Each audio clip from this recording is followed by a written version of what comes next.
قد يسرنا القرآن للذكر فهل من مدكر۔ الحمد للہ رب العالمین والصلاة والسلام علی سید الانبیاء والمرسلین، اما بعد فاعوذ باللہ من الشیطان الرجیم، بسم اللہ الرحمن الرحیم۔ قابل صد احترام 30ویں پارے میں سورۃ الاعلیٰ، اس کی 19 آیات ہیں۔ انشاءاللہ آج کوشش کریں گے کہ ان 19 آیات کو پورا پڑھ لیں۔ سورۃ الاعلیٰ بھی 30ویں پارے کی مکی صورت ہے، اس کی 19 آیات ہیں، اور اس کا جو نزول ہے اس کا زمانہ نبی پاک علیہ السلام کے اعلان نبوت کے بعد قریبی زمانہ ہے، مکے کی جو زندگی ہے اس میں۔ اس کے مرکزی 3-4 موضوعات ہیں۔ ایک تو اللہ تبارک و تعالیٰ کی تعریف و توصیف کی بات ہے کہ جو جھوٹے خداؤں کا تصور تھا اہل مکہ کے ہاں، مشرکین کے ہاں، اس کی جو ہے وہ حوصلہ شکنی کر کے اللہ وحدہ لا شریک کی تسبیح کی بات کی گئی ہے۔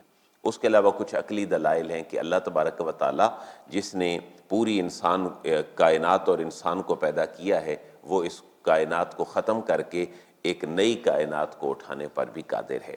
نبی پاک علیہ السلام کو تسلی دی گئی ہے کہ آپ محبوب پریشان نہ ہوں، اور ایک بڑا یونیورسل اس کے اندر پرنسپل بیان ہوا ہے کہ دنیا میں کامیاب ترین انسان کون ہوتے ہیں۔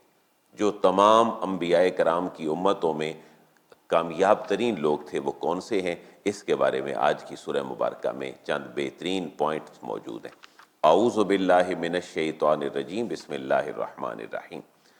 سبح اسم ربک الاعلی۔ سبح یہ فعل امر ہے، آرڈر کیا گیا ہے۔ سبح پاکی بیان کیجئے، تسبیح بیان کیجئے۔ اسم ربک اپنے رب کریم کے نام سے، نام کی پاکی بیان کیجئے۔ کون سا رب؟ الاعلی، جو سب سے اعلیٰ ہے، برتر ہے، اس رب کریم کے نام کی آپ پاکی بیان کیجئے۔ وہ کون اللہ ہے؟ الذی خلق فسوی، الذی جس نے خلق پیدا فرمایا، ہر چیز کو پیدا فرمایا، صرف پیدا ہی نہیں فرمایا، فسوی بلکہ ان کو درست بھی کر دیا، پیدا بھی فرمایا اور درست بھی کر دیا۔ والذی قدر فہدی، واو کا معنی اور الذی جس نے قدر ہر چیز کا اندازہ مقرر کیا، فہدا اور پھر اسے راہ دکھائی۔ اب ہمارے انسانی آرگنز میں بھی اللہ نے ہر چیز کے اندر ایک اعتدال رکھا ہے اور اس کو بڑا خوبصورت پیدا کیا ہے، اور ہمارے لیے جتنی چیزیں ہیں ان کے اندر بھی اللہ نے کمال رکھا ہے۔ جانور انسان کی ضرورت ہیں، کچھ لادنے کے لیے، گوشت کھانے کے لیے، دودھ پینے کے لیے، لیدر ان کے کام آتا ہے۔ یہ ساری چیزیں اللہ نے کمال انداز میں سجا دی، اور ان کے ساتھ محبت بھی انسان کے دل میں رکھ دی۔ اسی طرح پھر انسان کی ضرورت ہے کھانا پینا، اور کھانے پینے کا سامان درختوں پہ لگتا ہے، پھل فروٹ، اور کچھ چیزیں جو ہیں وہ باقی اناج کی شکل میں ہوتی ہیں۔ اللہ نے ہر چیز کو کمال انداز میں پیدا فرما دی ہے۔ اب جو گندم ہے اس کا بہت بڑا درخت نہیں بنایا، لیکن جو درخت تھے ان کے لیے پہاڑ بھی بنائے، اور پہاڑوں کی چوٹی پر درخت رکھے، اور ان درختوں کے اوپر پھر پھل لگایا، اور پھل اتنا اونچا رکھا کہ جس تک ایک عام چیز نہیں پہنچ سکتی، وہ انسان کی ضرورت ہے تو انسان اس کو وہاں سے اتار سکتا ہے۔ ہر چیز کو اللہ تبارک و تعالیٰ نے والذی قدر فہدی بہترین اندازہ مقرر کیا۔ آپ غور کریں، ہمارا ناک خدا نخواستہ گٹوں کی جگہ پر ہوتا، اینکلز کی جگہ پر ہوتا تو کیا جگہ جگہ پہ اسمیل آتی انسان کو۔ اللہ تعالیٰ نے اس کو کمال جگہ پہ رکھا، آنکھیں کمال جگہ پہ رکھیں، کان اچھی جگہ پہ رکھے، جو جہاں نظام تھا۔ اگر ہم سیدھے ہاتھی ہوتے، ڈنڈے سوٹے کی طرح، سریے کی طرح، تو انسان کام نہ کر سکتا۔ کتنے سارے جوڑ اور بینڈز رکھے ہیں اس کے اندر۔ تو اللہ تعالیٰ نے ہر چیز کا اندازہ مقرر کیا اور اس کو بہترین جگہ کے اوپر رکھا۔ والذی اخرج المرعى فجعله غثاء احوى، ان 2 آیات میں 2 طرح کی باتیں۔ والذی اخرج المرعى، اور وہ اللہ جس کی تسبیح بیان کرنے کا اللہ حکم دے رہا ہے، وہ ہے الذی جس نے اخرج نکالا، المرعى چارہ نکالا، جو جانوروں کے لیے جانور کھاتے ہیں، جس نے چارہ نکالا، یعنی تمہاری ضرورت کے لیے جانور اور جانوروں کی ضرورت کے لیے چارہ نکالا۔ فجعلہ غثاء احوى، فا کا معنی پس جعل بنایا ہو اس کو، جو ہے چارہ اس کو بنایا، غثاء احوى ایک ایسی چیز جو کہ کوڑا بنا دیا بعد میں، یعنی پہلے چارہ تھا وہ انتہائی ایسی حالت میں چلا گیا کہ جو کوڑا کرکٹ کی طرح بن گیا اور انتہائی سیاہی مائل ہو گیا۔ اس کی آپ بہترین مثال بھوسا سے لے سکتے ہیں۔ گاؤں دیہات میں جہاں گندم ہوتی ہے، تھریشرائز ہوتی ہے، دانے الگ ہو گئے، بھون اور بھوسا الگ ہو گیا۔ اب اس بھوسے کو بچپن میں دیکھتا ہوں کہ اس کو مٹی کے اندر ملا کے لوگ جو ہے وہ تھاپتے تھے، چھتوں کو بھی اور دیواروں کو بھی۔ اب وہ چارہ ایک جانور انسان کی ضرورت تھے اور چارہ جانور کی ضرورت تھا، وہ چارہ جو ضائع ہوا اللہ نے وہ بھی ہمارے کسی نہ کسی کام پہ لگا دیا۔ یہ تو ہے اس کا سمپل سا مفہوم۔ ایک اس کا اور بڑا پیارا مفہوم ہے، وہ یہ ہے کہ اس سے مرنے کے بعد دوبارہ زندگی عطا کیے جانے پر ایک استدلال ہے کہ وہ اللہ جس نے چارہ اگایا اس چارے کو پھر سیاہ کوڑا بنا دیا، اسی طرح تمہیں بھی وہ خالق پیدا کرنے کے بعد دوبارہ قبر کی زندگی تک لے جائے گا اور اس کے بعد بھی وہ تمہیں دوبارہ تر و تازگی عطا فرمائے گا۔ تو دونوں طرح کے جو استدلال ہیں ان دو آیات مبارکہ میں کیے گئے ہیں۔ یہاں 5 نمبر آیت کے بعد آپ دیکھ رہے ہیں کہ توئے لکھا ہوا ہے۔ توئے جو ہے یہ ایبریویشن ہے، اٹس مین مطلق، یہاں تک ایک بات جو ہے وہ کمپلیٹ ہو گئی۔ اب ایک اور بات شروع ہو رہی ہے جو اس صورت کا موضوع ہے، اور وہ نبی پاک علیہ الصلوۃ والسلام کا قرآن سے والہانہ تعلق ہے۔ اتنا والہانہ اور شدید تعلق ہے کہ روایات میں آتا ہے، ان آیات کا ترجمہ پڑھنے سے پہلے آپ اس کو سننے اور سمجھنے کی کوشش کریں کہ جب قرآن اترتا، جبریل امین اللہ کا پیغام پہنچاتے، ابھی پیغام مکمل نہ ہوتا، حضور اس کو دہرانا شروع کر دیتے۔ آپ کے دل و دماغ میں یہ بات ہوتی کہ یہ جتنا اللہ کی نعمت اور خزانہ ہے یہ میں سارا اپنے دل و دماغ میں سنبھولوں، کہیں میرے دل و دماغ سے نکل نہ جائے۔ جیسے کوئی بندہ نمبر بولتا ہے نا 0321464498، تو بندہ کہتا ہے یار میں جلدی یاد کر لوں کہ کہیں کو فگر میرے ذہن سے مس نہ ہو جائے۔ اللہ فرما رہا ہے اے حبیب آپ کی قرآن سے یہ والہانہ محبت بہت کمال ہے، لیکن آپ فکر کیوں کرتے ہیں؟ ہم نے اس قرآن کو آپ پہ نازل کیا ہے، ہم ہی آپ کے دل و دماغ میں اس کو بسائیں گے، جو بھلانا ہوا ہم بھلائیں گے، جو نہ بھلانا ہوا وہ آپ کے دل و دماغ میں ہم رکھیں گے۔ اللہ فرما رہے میرے حبیب کی یہ جو والہانہ محبت ہے ہمارے قرآن کے ساتھ، یہ بڑی دیدنی ہے، یہ باقی لوگوں کو بھی ہونی چاہیے۔ سَنُقْرِئُکَ فَلَا تَنْسَىٰ، سین کا معنی فیوچر کے لیے ہوتا ہے ان قریب، نقرئک ہم آپ کو پڑھائیں گے، قاری اسی سے نکلا ہے، پڑھنے والا، قاری صاحب اسی سے نکلے ہیں کیونکہ وہ قرآن پڑھتے ہیں۔ سنقرئک ان قریب ہم آپ کو پڑھائیں گے، فلا تنسیٰ تو آپ بالکل بھی اس کو نہ بھولیں گے، آپ پریشان نہ ہوں۔ جبریل آتے ہیں، پیغام پہنچاتے ہیں، آپ اس کو سنیں اور اس کا مزہ لیں کہ اللہ کا کلام آپ تک پہنچ رہا ہے۔ ہم آپ کو پڑھائیں گے، اس کو بھولنے نہیں دیں گے، الا ما شاء اللہ، ہاں بجز اس کے کہ جو اللہ چاہے گا۔ اس کا مطلب یہ نہیں کہ حضور پہ قرآن نازل ہوا تو کچھ بھول گئے حضور، لیکن اللہ کی عظمت کا اظہار ہے کہ جس اللہ نے نازل کیا ہے وہی اللہ اس کو یاد رکھوانے پر بھی قادر ہے۔ اِنَّهُ يَعْلَمُ الْجَهْرَ وَمَا يَخْفَى، تو اللہ کی شان یہ ہے کہ اے حبیب آپ کا اللہ، آپ کا رب کسی آپ کی پریشانی اور تکلیف سے ایسا نہیں ہے کہ اس کو خبر نہ ہو، اس آپ کی ہر پریشانی کی اللہ کو خبر ہے۔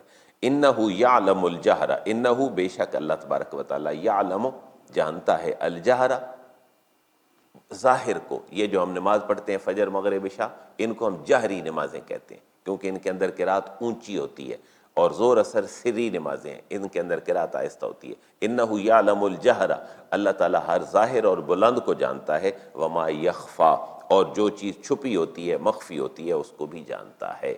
اب حضور کی کس پریشانی کا ذکر ہے یہ؟ اللہ تعالیٰ قرآن نازل فرماتا ہے، حضور لوگوں تک پہنچاتے ہیں۔ اب حضور تو اس کا ٹیسٹ لیتے ہیں، آپ تو کہتے ہیں مجھے بھولے نہ، لوگ توجہ نہیں کرتے اس بات پر، تو حضور کو بظاہر پریشانی بھی ہوتی ہے۔ ٹیچر پڑھائے اور اسٹوڈنٹ سبق ہی یاد نہ کرے، سبق سننے کے لیے تیار نہ ہو، ماننے کے لیے تیار نہ ہو، تو ایک مدرس اور معلم اور ٹیچر کے لیے کتنا وہ تکلیف دہ مرحلہ ہوتا ہے۔ یہی کیفیت حضور کی بھی، اللہ نازل فرما رہے، حضور کی والہانہ محبت ہے، لیکن لوگ اس پہ کان دھرنے کے لیے تیار نہیں ہیں۔ اللہ فرما رہے حبیب آپ کی اس پریشانی کو ہم سمجھتے ہیں، آپ پریشان نہ ہو۔ وَنُيَسِّرُكَ لِلْيُسْرَىٰ، واو کا معنی اور نُيَسِّرُكَ ہم آسان بنا دیں گے، ہم سہل بنا دیں گے آپ کے لیے، لِلْيُسْرَىٰ یہ جو شریعت ہے اس کے اوپر عمل کرنا ہم آسان بنا دیں گے۔ یہ شریعت کو یسرا کہا گیا ہے، یعنی شریعت آسان ہے۔ کوئی یہ نہ کہے کہ روزے رکھنا بڑا مشکل ہوتا ہے، روزہ انسان کی اس استطاعت کے مطابق ہے، حج استطاعت کے مطابق ہے، زکوٰۃ استطاعت کے مطابق ہے، شادی، خوشی، غم، ایوری تھنگ انسان کی کیپیسٹی کے مطابق اللہ نے دی ہے۔ وَنُيَسِّرُكَ لِلْيُسْرَىٰ، ہم آسان بنا دیں گے آپ کے لیے اس آسان شریعت پر جو عمل ہے ہم بالکل آسان بنا دیں گے۔ اے حبیب آپ کا کام صرف اتنا ہے، آپ نصیحت کرتے رہیں، کسی کو فائدہ دیتی ہے تو وہ فائدہ اس سے لے لے۔ فذکر، فاکمنا پس، ذکر آپ نصیحت کرتے رہیے، ان نفعت الذکرہ، ان اگر نفعت فائدہ مند ہو، نفع مند ہو، الذکرہ نصیحت، آپ نصیحت کرتے رہیں اگر نصیحت فائدہ مند ہو۔ اس کا مطلب یہ نہیں ہے کہ نصیحت فائدہ مند نہیں ہے، قرآن کی نصیحت فائدہ مند ہے، لیکن کوئی نہ لینا چاہے تو اس کے لیے فائدہ مند ہوگی کہ نہیں؟ اس کے لیے فائدہ مند نہیں ہوگی۔ دوائی میں پوری تاثیر ہے لیکن کوئی لے ہی نہ تو پھر کیا ہو سکتا ہے؟ فذکر ان نفعت الذکرہ، آپ نصیحت کرتے رہیے ان نفعت الذکرہ، اگر نصیحت فائدہ مند ہو تو۔ آپ ذرا غور کریں پھر اس قرآن میں جو لکھا ہے، اگر وہ ہمیں سمجھ ہی نہ آئے تو وہ نصیحت کیا فائدہ دے گی ہمیں؟ آج یہی وجہ ہے کہ ہمارے مسلم معاشروں میں ایمان اور اسلام کی کیفیتیں تو ہیں لیکن پریکٹیکل ہم زیادہ اس کے اندر آگے نہیں۔ معاشی نظام، باقی چھوٹے موٹے ہمارے فیملی کے سسٹم، تعلیم، شادی بیاہ، یہ ساری چیزیں ہماری قرآن و حدیث سے بڑی دور دور ہیں۔ خصوصاً جس سے بڑی پریشانی ہوتی ہے وہ شادیوں پہ بے حیائی ہے، جس کو اب ہم سمجھتے ہی کچھ نہیں، بڑی کوفت ہوتی ہے، اور ہمارے ذہن میں اس لیے بیٹھ گیا ہے کہ ہمارا اکثر جانا ہوتا ہے نکاح پڑھانے کے لیے شادیوں پہ، بچیاں، بچے، میوزک، اس نے تو بے انتہا بے حیائی سوسائٹی کے اندر پھیلا دی، اور اس کے اوپر ہمیں غور کرنا چاہیے۔ اسلام انٹرٹینمنٹ کا مخالف نہیں ہے، انجوائمنٹ، انٹرٹینمنٹ، بچوں کی اسلام بالکل بھی مخالف نہیں ہے، لیکن جو طوفان بدتمیزی بپا ہو گیا ہے اس کا کوئی نہ کوئی حل ہم سب ذمہ داروں کو کرنا چاہیے۔ سَيَذَّكَّرُ مَن يَخْشَىٰ، سین کا معنی ان قریب، یذکرو نصیحت پکڑ لے گا، کون؟ من یخشیٰ، جس کے دل میں خشیت ہوگی، خوف ہوگا، وہ نصیحت ضرور پکڑ لے گا۔ وَيَتَجَنَّبُهَا الْأَشْقَىٰ، واو کا معنی اور یتجنب، اردو کا لفظ بھی ہم بولتے ہیں اجتناب کرنا، وَيَتَجَنَّبُ، اور اجتناب کرے گا، ہاں اس قرآن مجید کی تعلیمات سے، الاشقا، بدبخت آدمی، شکی اور بدبخت آدمی۔ ایک شکی ہوتا ہے جو شک کرتا ہے، کاف وہ کلرک والا وہ نہیں، بلکہ یہ دو نقطہ کاف ہے، شکی یعنی بدبخت آدمی، وہ اس سے دور رہے گا۔ اور اس بدبخت کا انجام کیا ہے؟ الذی یصلی النار الکبریٰ، الذی وہ یصلی، وصل یصل کو معنی ہے ملنا، پہنچنا، وہ بالآخر پہنچے گا النار الکبریٰ، بڑی آگ کو جا کے وہ پہنچے گا، اس کا انجام دوزخ کی بڑی آگ ہے۔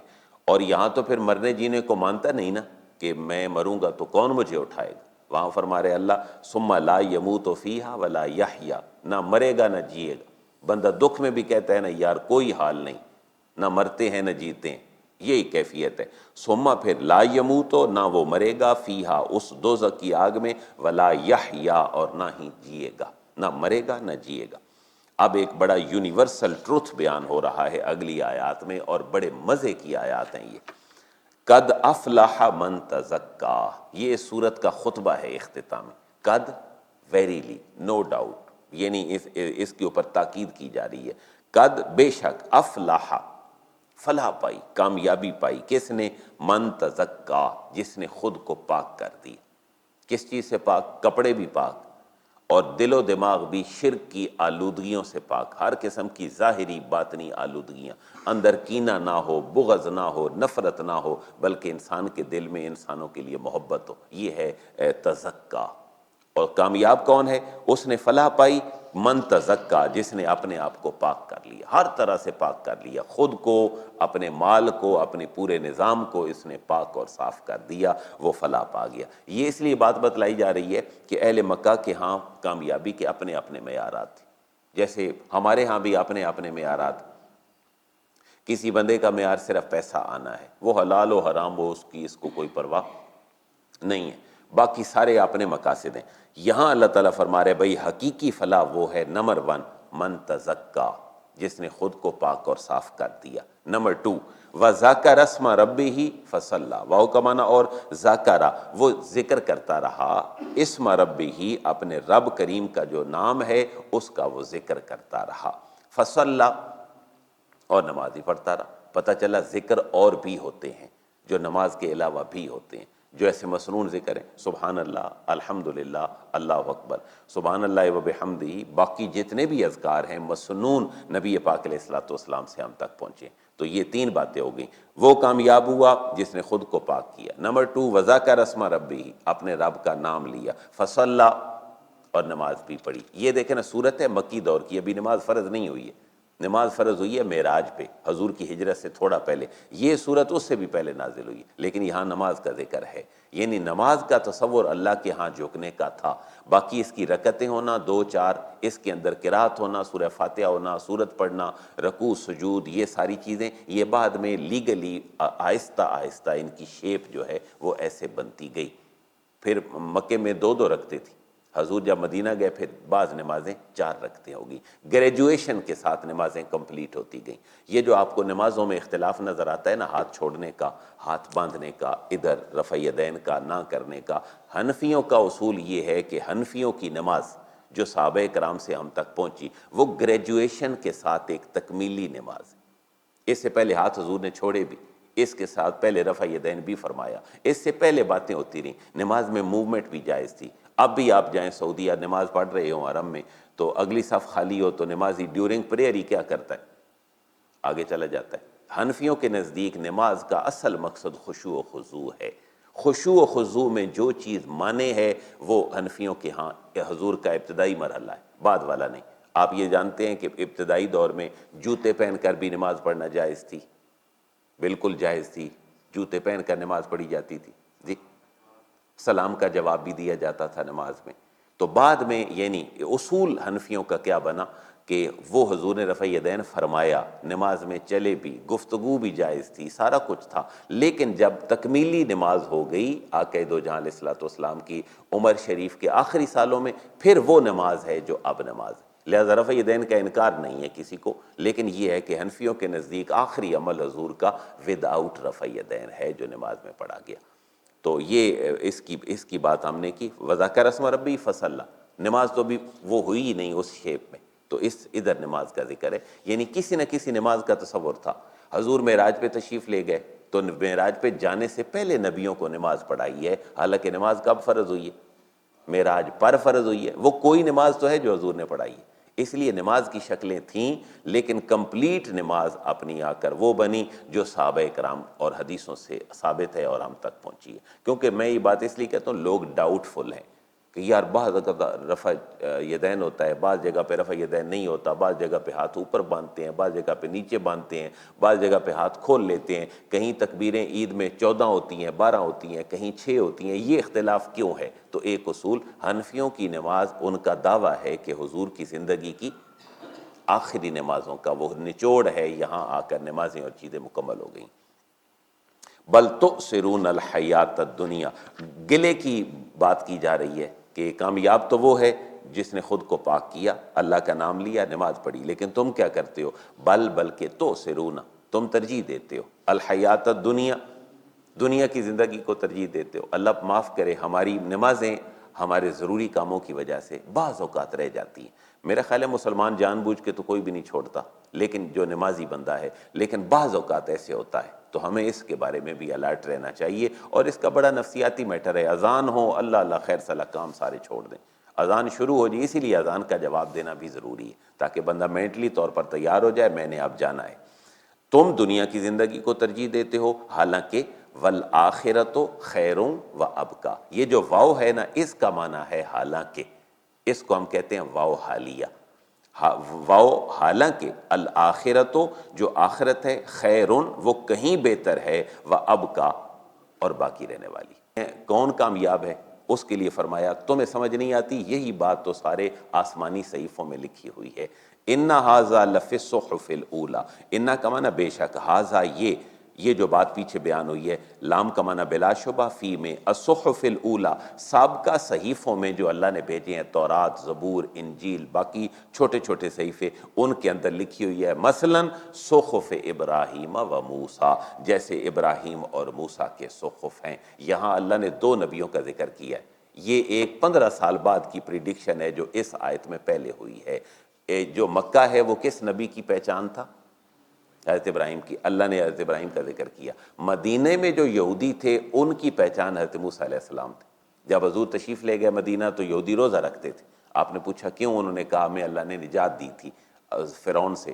تو حضرت موسیٰ کی پیروکار مدینہ میں تھے، حضرت ابراہیم کے پیروکار مکے میں تھے۔ کتنا پیارا جملہ کہا گیا، تم نے اپنے اپنے معیار بنائے ہیں کامیابی کے، حالانکہ ابراہیم و موسیٰ یعنی مکے مدینے دونوں کے شہریوں کے جو نبی ہیں، ان نبیوں کے صحیفوں میں تو یہی بات لکھی ہے کہ آخرت بڑی ہے اور نماز بہتر ہے، اللہ کا ذکر بہتر ہے، لیکن تم اس بات کو نہیں سمجھتے۔ یہ بڑی کمال صورت ہے سورۃ الاعلیٰ۔ اور ایک اور روایت ہے، درس لمبا ہو رہا ہے، نبی پاک صلی اللہ علیہ وسلم وطر کی 3 رکعتوں میں، ان میں حدیث مبارکہ ہے کہ ایک میں یہ صورت پڑھتے تھے۔ یہاں سے حنفیوں نے وہ اصول نکالا کہ وطر کی رکعتیں کتنی ہیں؟ 3 ہے، وہ ایک وطر نہیں ہے بلکہ 3 ہے، کیونکہ حضور نے 3 صورتوں کی ترتیب بیان فرمائی ہے کہ آپ یہ صورتیں وطر کی پہلی رکعت میں، دوسری رکعت میں اور تیسری رکعت میں بیان کرتے تھے۔ تو یہ جو صورت ہے اس کو حضور مغرب میں بھی پڑھتے تھے، اور عید کی نمازوں میں حضور خصوصاً سورۃ الاعلیٰ پڑھا کرتے تھے۔ اللہ تعالیٰ سے دعا ہے اللہ ہمیں اپنا عرفان نصیب فرمائے اپنی ذات و صفات کا، اور حضور کی غلامی نصیب فرمائے۔ وما علیہ الا البلاغ۔